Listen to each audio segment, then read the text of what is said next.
Hello everyone, I'm Julia and this is my first YouTube video.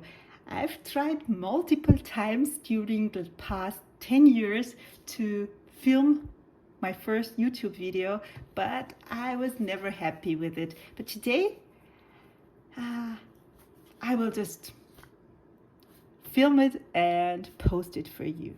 I wanted to share my knitting essentials today. Basically, this is a needle book, but it includes all the knitting essentials I need for my day-to-day knitting, except my knitting needles and also, of course, my yarn. But everything else I need in my knitting is stored very nicely here. This is a needle book, but I did this myself based on a Lori Holt tutorial. It's very easy to do. If you love sewing, then I would suggest doing it. It's based on my scrap fabrics, which I use in my quilting. So, but you can only use one continuous piece of fabric. There's no need to do the patchwork if you don't want to. And it has a very simple bow attached to it. So when you open it, here I have my measuring tape, which conveniently has centimeters and inches, so independent on the type of pattern I use, I always have this handy and I can measure how far I am in my knitting and when I have to go further with the pattern.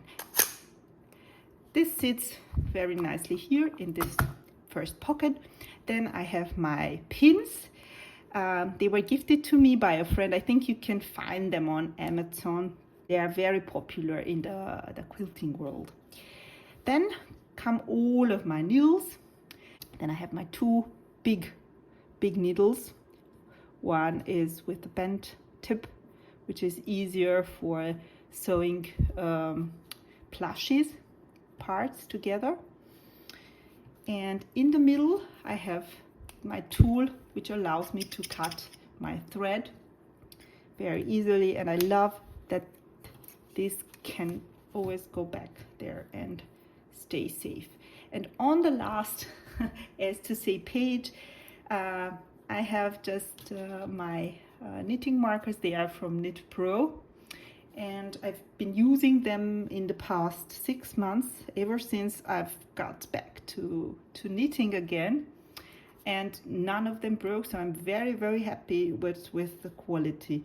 I have more of them, but they are all now in use, either for my knitting. I'm just knitting a skirt right now, or with my crochet plushies. And in the last pocket I have the tools that help me thread the yarn. Sometimes it's a bit difficult, and in most cases I just use the bigger one, and it just goes in the needle like that. You put the yarn and then you bring the yarn through the needle. That's it. I just decorated it just with a few buttons and a few felt pieces, and I just sewed by hand the sides, but basically you don't have to do that. So yeah, these are my knitting essentials. I hope you liked this video. Please tell me your thoughts, and I will see you next time. Bye.